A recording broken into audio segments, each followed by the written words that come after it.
Bloomberg Audio Studios. Podcasts, radio, news. You're listening to the Bloomberg Balance of Power podcast. Catch us live weekdays at noon Eastern on Apple CarPlay and Android Auto with the Bloomberg Business app. Listen on demand wherever you get your podcasts or watch us live on YouTube. We're talking about all-time highs after the earnings report last evening as the markets dive headfirst into artificial intelligence with no looking back here, apparently. The question is Washington already looking at this in the rearview mirror as a missed opportunity? We've seen the administration take swings at AI. We've seen attempts by the legislature to tackle AI. Remember, they had everybody come on in, the big executives from Elon Musk to Mark Zuckerberg and so on. Yet there's no path here in a Congress that can't even figure out a way to fund the government. But I'll add this. News this week, a new swing at the ball. Bipartisan, as Speaker Mike Johnson and Minority Leader Hakeem Jeffries announced together the creation of a 24-member bipartisan panel. This happened just 2 days ago, tasked with examining how Congress should respond to the rise of AI and its risks of misinformation, discrimination, copyright infringement, among other potential harms, some of which are already creeping into the campaign cycle, as we've talked about the deep fakes that could absolutely impact the outcome of the election. And that's where we start today with Greg Allen.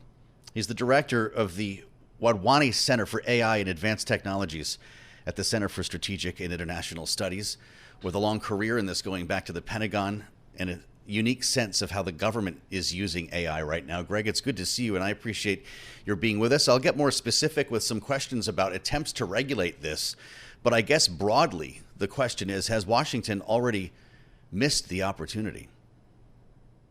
No, I don't think that's the case. The United States government does not always jump quickly on every new topic, including every new regulatory topic. That's for sure. But I think there's been some genuine speed in this area, and that's true both on the congressional side and especially in the executive branch side.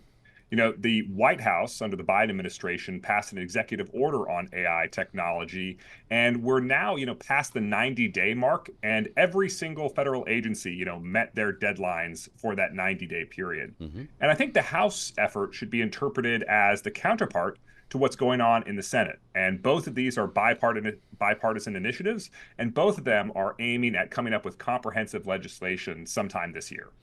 You sound optimistic, which is great to hear. For such a fast-moving technology and such a slow-moving apparatus as Congress, as I mentioned, we can't even figure out a funding mechanism right now, never mind helping our allies in Ukraine and Israel. What makes you think they can get this done?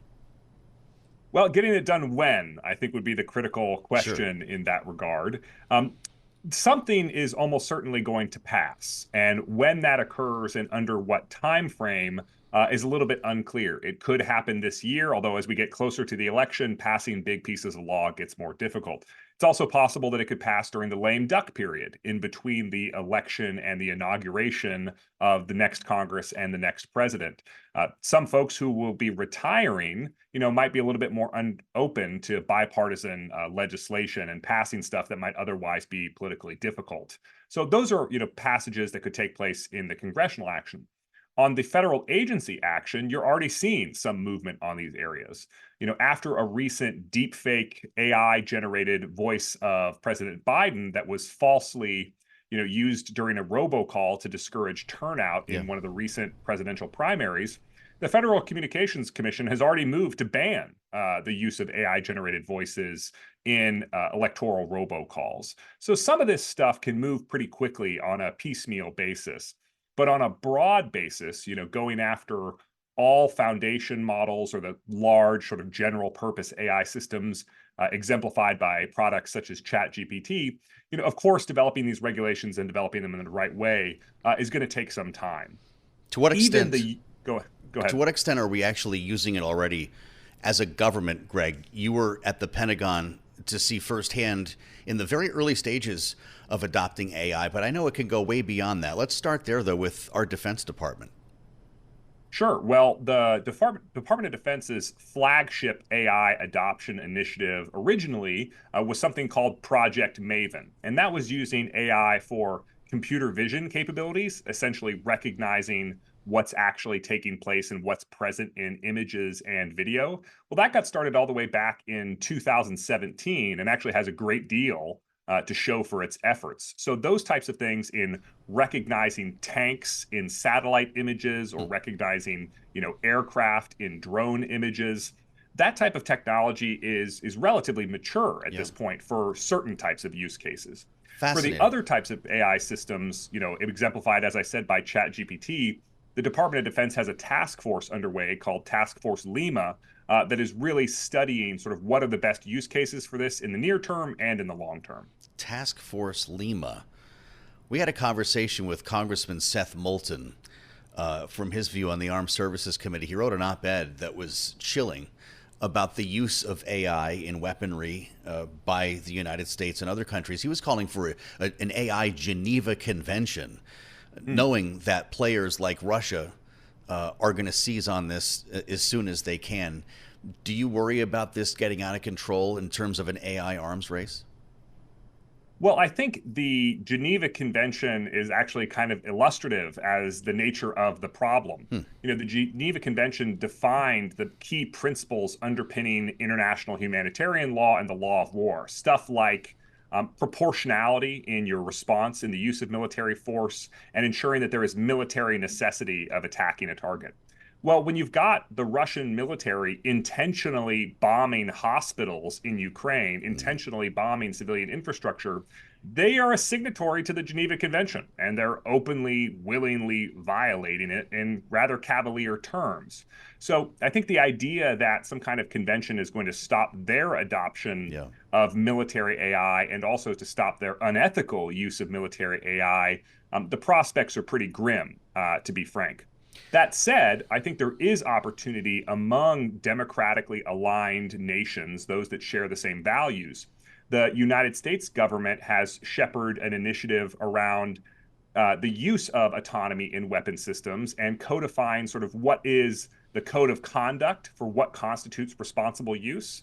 Of course, it's possible to use military AI systems in a way that is unethical, but it's also possible to use your fists in a way that is unethical. Fair enough. And I think the question sort of then becomes, is there a way to actually codify what would constitute ethical behavior? And that's the type of work I was engaged in at the Department of Defense. And now there's more than 4 dozen countries who are signing up to the U.S. view on this topic. Well, that's fascinating to hear and encouraging, to be honest, Greg Allen. The knock on this, by the way, is that any attempt to regulate this technology could set back the U.S. as a leader in AI. And this is what lawmakers frequently hear when they bring tech executives to Capitol Hill. And it makes you wonder if government is going to do this or if it ends up being a self-policing high-tech industry.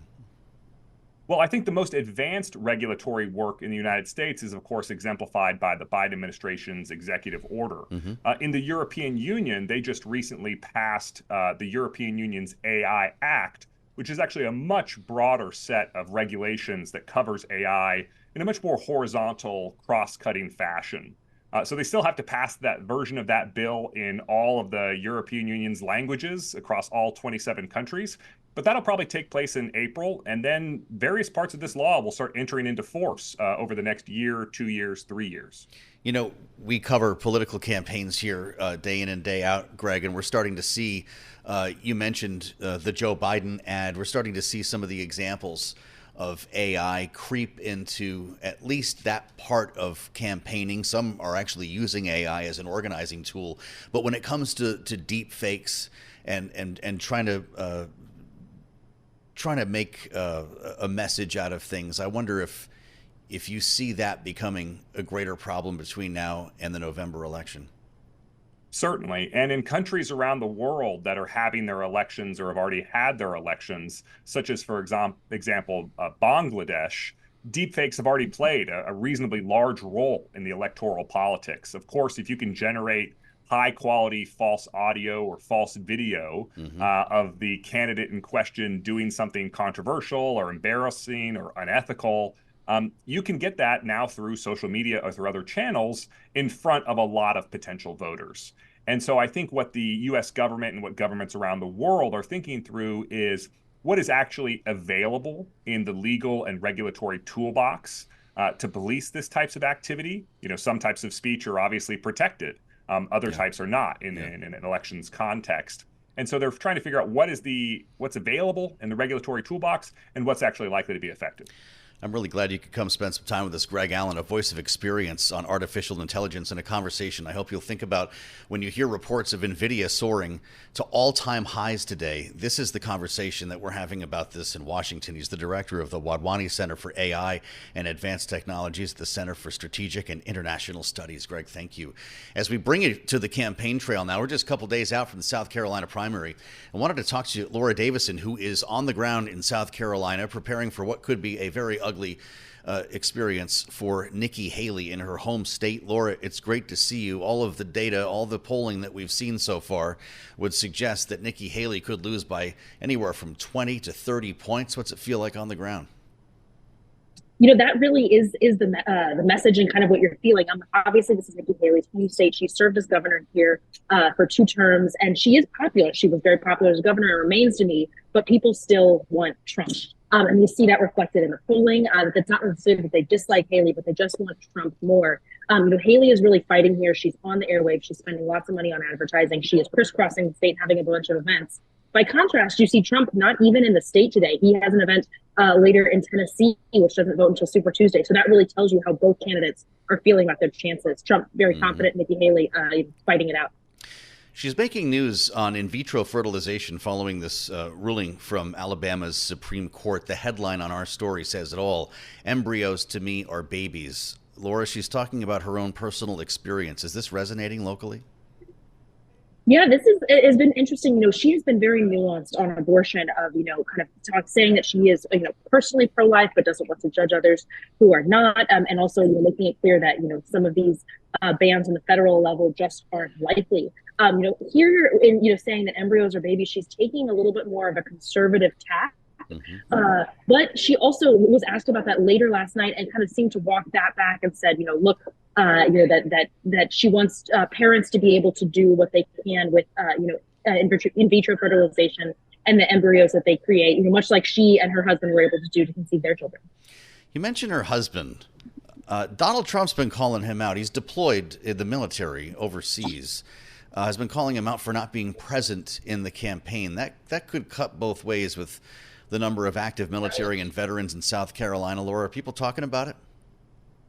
Yeah, that's something that's gotten a lot of coverage, and you've seen Nikki Haley really get emotional in the campaign trail when asked about that.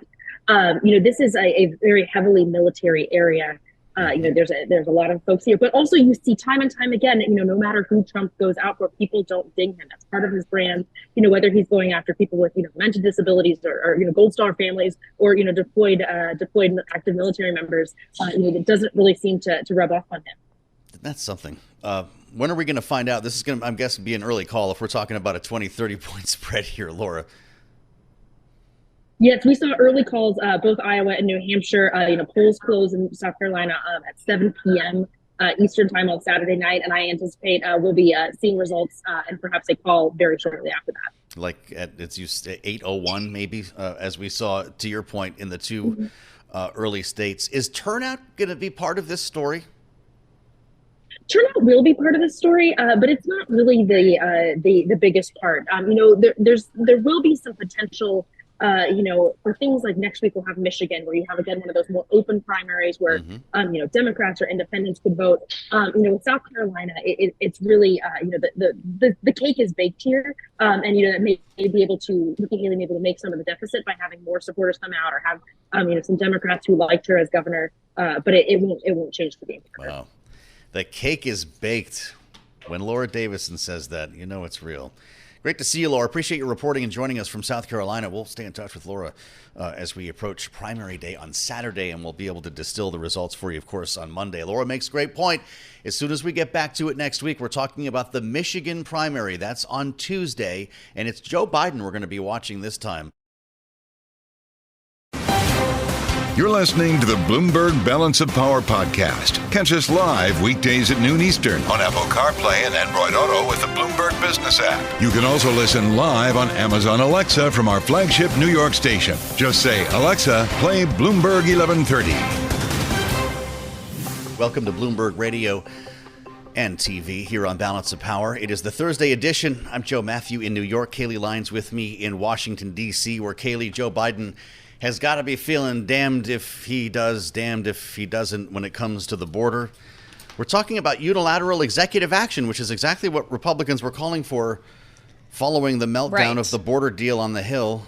And apparently the speaker doesn't like it. He's calling it a gimmick.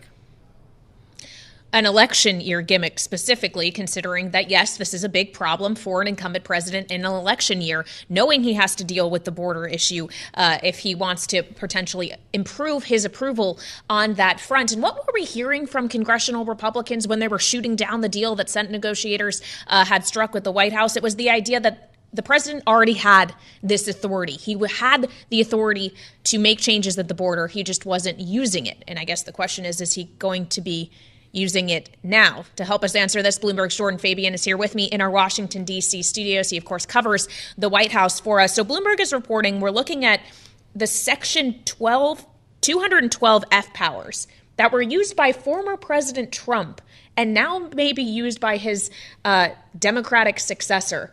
What exactly are these things? What is the president looking to do here? The administration is looking at a few things, trying to make it harder for migrants to claim asylum at the border and trying to sort of stop the flow if crossings get to a certain level. And as you mentioned, it would be quite controversial because those are the same powers the administration is looking at that Donald Trump used to invoke the ban on travelers from mostly majority Muslim countries. And, you know, it's a difficult balance for Biden. On the one hand, he's certainly moved to the right since 2021 when he promised to take down Donald Trump's immigration agenda because of the situation this year and how politically toxic it is for him.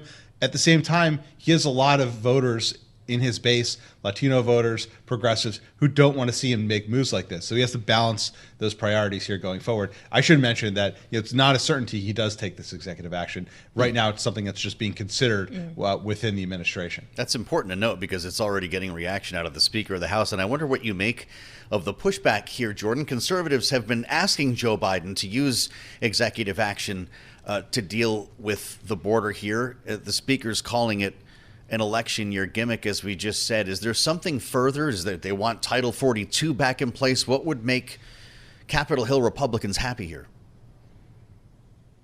It's an impossible question to answer, Joe. I mean, their stance on this has been totally bizarre. The goalposts keep moving up and down the field. To summarize Speaker Johnson's position, you can't have legislation because the president can do executive action, and you also can't have executive action because that's an election year gimmick, which, by the way, proves that Joe Biden can't be trusted to negotiate legislation. I mean, it's like talking in circles here. So you can see why the White House is so frustrated with him because their position is constantly changing. And, you know, to your question of what they want, I don't think they know what they want either. They might not want anything. They might want the current situation to remain status quo and use the chaos of the border as a political weapon against Joe Biden and Democrats. Well, but to your point about the messaging we've gotten from Republicans in the House, to go back to this idea that they have maintained that the president has this authority and he wasn't using it. If Biden then decides to exercise that authority, isn't he proving their point and could face blowback for just doing so too late?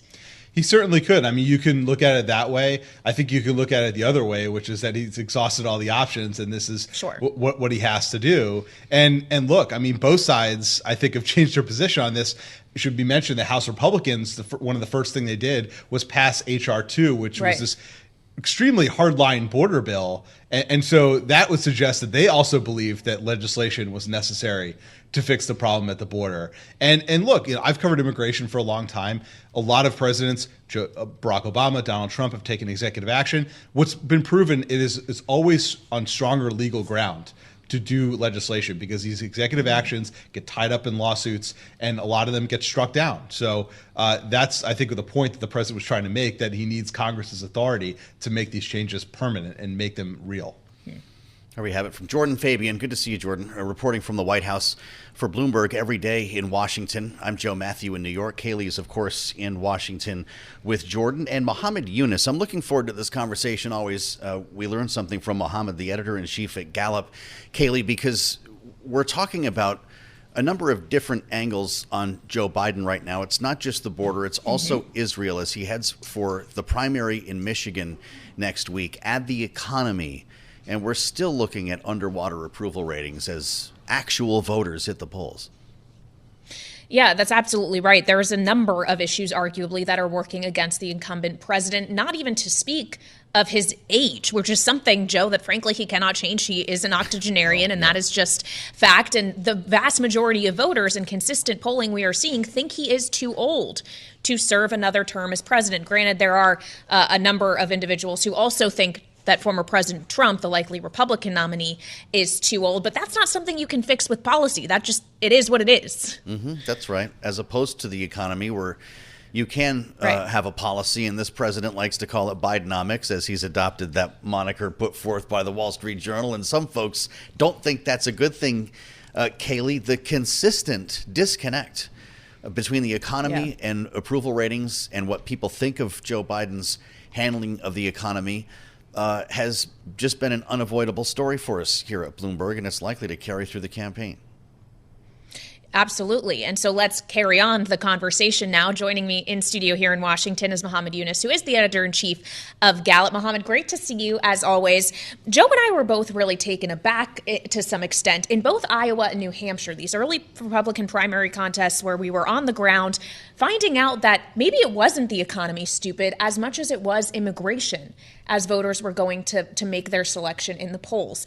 Have we seen the economy now actually trumped in terms of an issue? What does Gallup's polling suggest? Well, historically, and we've had this conversation before, the economy has been kind of the most potent topic.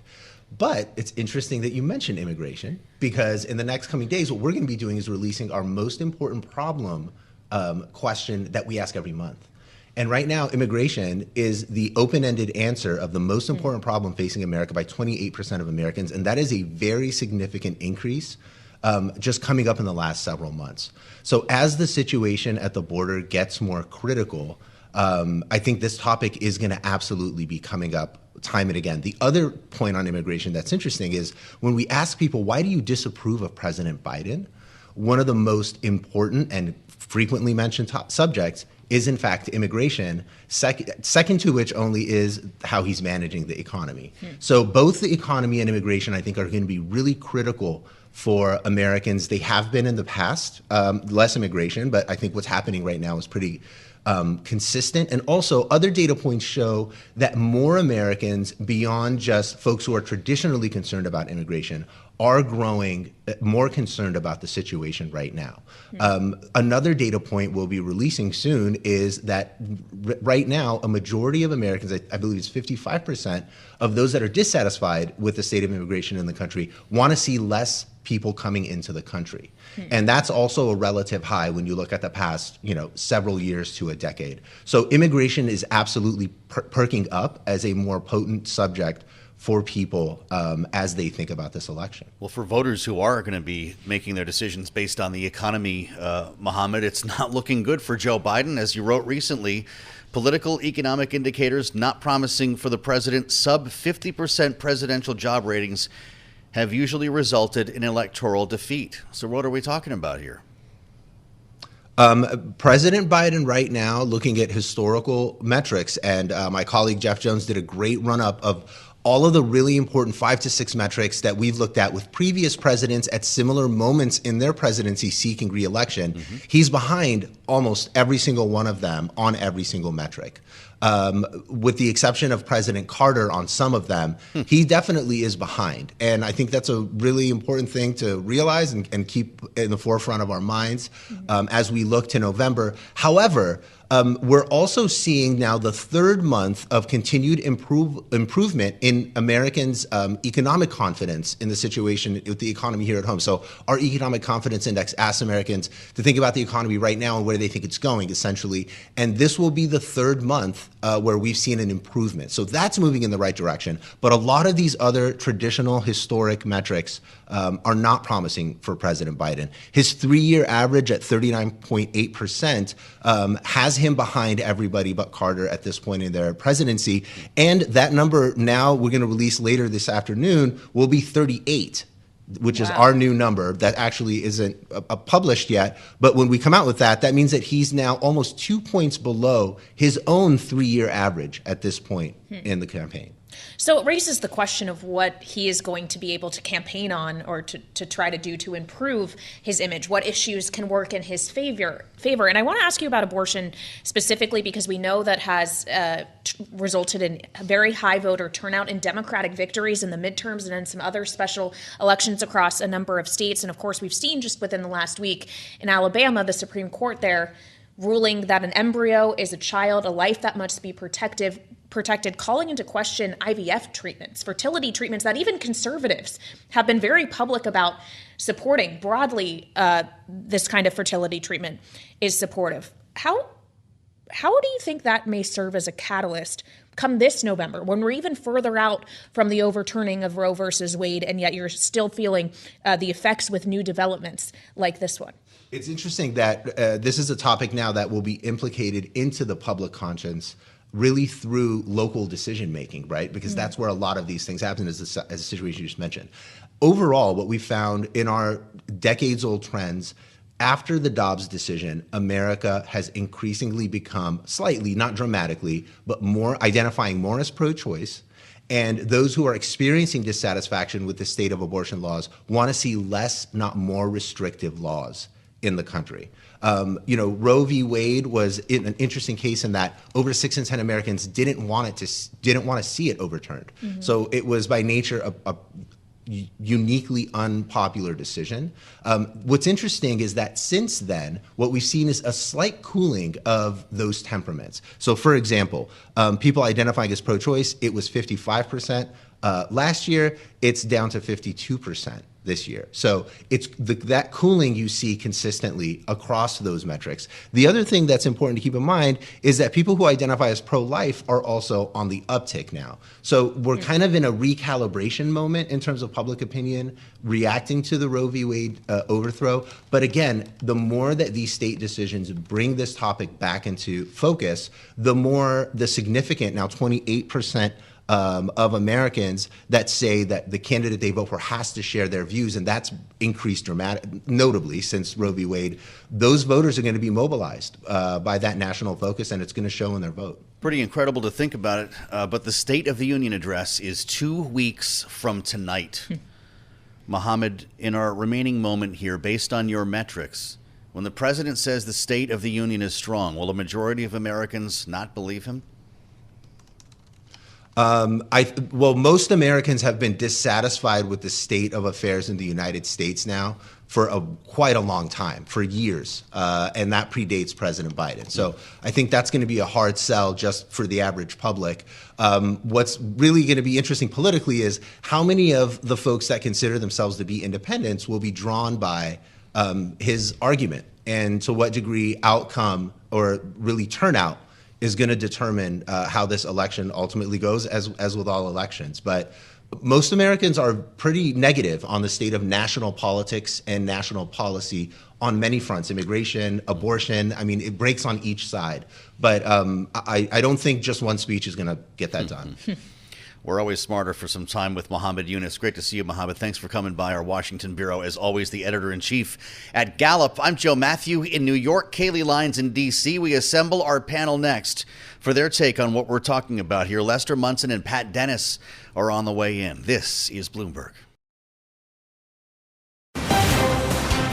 You're listening to the Bloomberg Balance of Power podcast. Catch us live weekdays at noon Eastern on Apple CarPlay and Android Auto with the Bloomberg Business app. Listen on demand wherever you get your podcasts or watch us live on YouTube.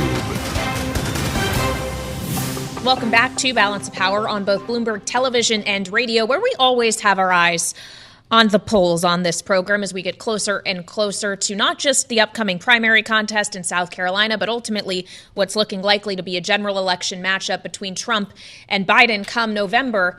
And yet, Joe, we also have to consider who else might be on the ballot come November, because a new Quinnipiac poll that came out yesterday showed if it's Biden-Trump, Biden wins 49-45. When you add third parties into the mix, guess who gets 15%? This is fascinating to me. RFK Jr.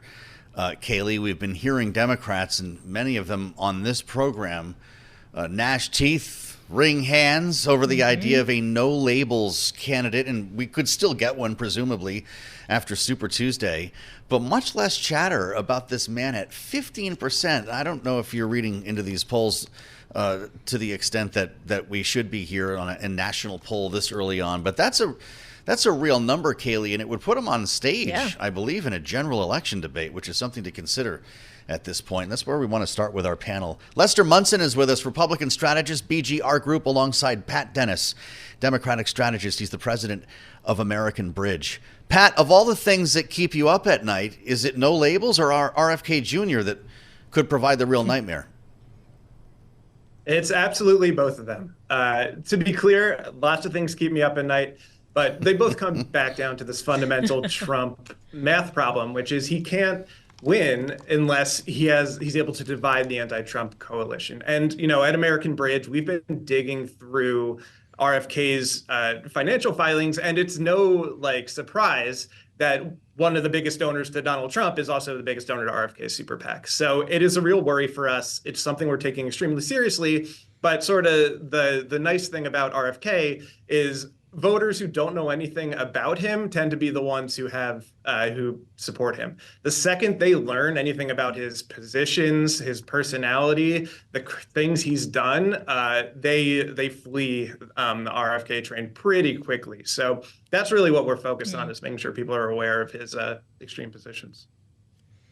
Well, Lester, it raises the question if people are just polling and saying, okay, yeah, I vote for that guy because he's just the alternative that's there on the piece of paper or on the list of options that isn't Trump or Biden. Yeah, I have to say I find Mr. Kennedy to be a little strange and some of his positions to be a little bit out there. And I think his success is largely due to the fact that the incumbent is so weak and people are looking for alternatives.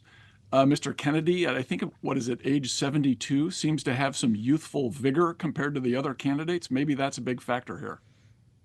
Well, he's out there doing push-ups in the street for social media videos. Pat, is that what's in store for Joe Biden here? More topless days on the beach? How does he deal with the age issue? I mean, the real contrast to make here is whether or not you're a serious politician or not. And with RFK, we've seen his absolutely disgusting positions on vaccines really spreading dangerous misinformation that the vast majority of the country absolutely rejects. And then, it's just a grab bag of positions across the board that people sort of loathe. So, yeah, he wants this to be a campaign about, Instagram posts or whatever, but ultimately he has to run against an actual president who's solving problems for people. Well, let's talk about the actual president, because we were just having a conversation in our prior segment about what he could do when it comes to the border, Pat. He's talking about, or at least the administration is considering, executive action that would bring about similar policies, if not the same, as what we saw in the Trump administration. And this is a Democratic president who came into office singing a very different tune on immigration and the border issue than he is singing now. Is this just political reality for him? And how's it going to go down with his party? Well, I think the important thing to know here is that the problem with the Muslim ban wasn't which section of law he used. The problem was it was an unconstitutional, racist, xenophobic policy that was completely illegal and disgusting and immoral. Now, actually using the laws of the United States, as he's been forced to do by having an intransigent Republican Party who refuses to sign legislation, the American people support using the laws that are on the books in a way that is ethical and responsible and all the things, bipartisan that Joe Biden has shown he's so good at over the years. want to ask you both about what's going on in Michigan. This is going to be interesting as we all obsess over South Carolina, and it appears to be a predetermined outcome here in favor of Donald Trump. Joe Biden's kind of worried about what goes on in Michigan. He's dispatched high-level officials from the administration to go to that state to talk to Arab leaders, Arab American voters who helped to deliver a win in Michigan for Joe Biden in 2020. Rashida Tlaib is now behind this uncommitted vote next week, encouraging Democrats to not vote for the incumbent here. Pat, how much of a problem does he have in Michigan? What's this going to look like on Tuesday? Well, the Democratic Party, we're a big, happy family. And if that's anything like my family, sometimes you throw a plate of food across the table at Thanksgiving. But, everybody comes back to play poker afterwards, at least if you're in my family. So sounds like a fun family. Donald Trump is just, oh, yeah, absolutely. Donald Trump is just too dangerous. We will come together in November to defeat him. And look, Joe Biden's doing the right thing. You need to take states like Michigan seriously. At American Bridge, this sort of the core of our program is focused on states like Michigan, also Wisconsin and Pennsylvania, because they're really going to decide the election. Mm-hmm. Well, it makes me wonder, Lester, also, as we talk about voters who may be more reluctant to vote for Biden, does that make them more likely to vote for Trump? Is that really the point-to-point thing we should be drawing, or is it just that this is going to be a turnout problem at the end of the day? So far it looks a lot like a turnout election. We're only in February, though, and no one's voting in the general election in February. There's primaries going on. As much as the Democrats tried to avoid having one at all, they're having to go through that process also. Once I presume at some point here in the summer, once we pivot to the conventions and the actual general election, that these candidates, Mr. Biden and presumably Mr. Trump, although maybe Ambassador Haley, will make a case to those independent swing voters. I sure would like to see that. The conundrum for the president in Michigan is very telling. His foreign policy is not what he's talking about to a lot of audiences in the United States. He is basically supporting the Israeli government in their actions in Gaza, which, by the way, I think is the right thing to do. That's not what he's saying back home. He's trying to kind of have his cake and eat it too here. I think people are seeing through that, and they're a little skeptical about what they're hearing. Pat, I'm curious what you think about the primary itself. I know you see Democrats winning Michigan, although it was only by 155,000 votes in 2020, with the vast majority of the state's 200,000 Muslim voters going for Biden. But is there a margin he needs to worry about if that uncommitted vote reaches a certain level? Does that send a message that makes his life more difficult next week? Well, at American Bridge, we think about Michigan pretty much every day. Primaries are primaries. It's extremely important that we win this in November. And what Joe Biden is doing, sending people, focusing on the state, focusing on jobs in the auto industry, focusing on infrastructure, this is all the stuff that's going to win it for him. Now, this is a primary. We're in February. I keep reminding people we're very early in the campaign, but ultimately, you need to run the campaign and you need to come in strong. Well, it's early, and at this early stage, we do see that the president has a very large war chest. Once the January figures came in, Lester, we learned he had raised $42 million. He was now sitting on a pile of about $130 million, whereas for the Trump campaign, they spent more than they raised, and we saw millions of dollars going out the door once again to pay for legal fees. As we talk about how it's going to require real investment in swing states like Michigan, how much at the end of the day is this going to come to who has the most money in the bank? It's going to be a big factor, and I think there's no doubt the Democrats are going to be in a much more advantageous position when it comes to raising massive amounts of campaign funds. And the Trump campaign, let's face it, has a problem with legal fees. And a lot of that, the money that's being raised is going straight into his legal fees, which makes the case for Nikki Haley so much better. She doesn't have to worry about that. She can spend money on actually trying to persuade voters. So that kind of gets you pretty quickly to who's going to win the free advertising battle, who can go get free media. Former President Trump, is, if indeed he's the nominee, has demonstrated he can do that pretty well, whether he's sitting in a courtroom or doing a press conference right outside the courtroom. And the president, for some reason, is not taking advantage of free media opportunities. He skipped his opportunity to do an interview at the Super Bowl. He hasn't been out there very much. And when he does get out there, it doesn't go super well for him. So I think he needs to address that issue if he's going to be as competitive as he can be in the general election. All right, Lester Munson of BGR Group and Pat Dennis of American Bridge, thank you so much. Thanks for listening to the Balance of Power podcast. Make sure to subscribe if you haven't already at Apple, Spotify, or wherever you get your podcasts. And you can find us live every weekday from Washington, D.C. at noontime Eastern at Bloomberg.com.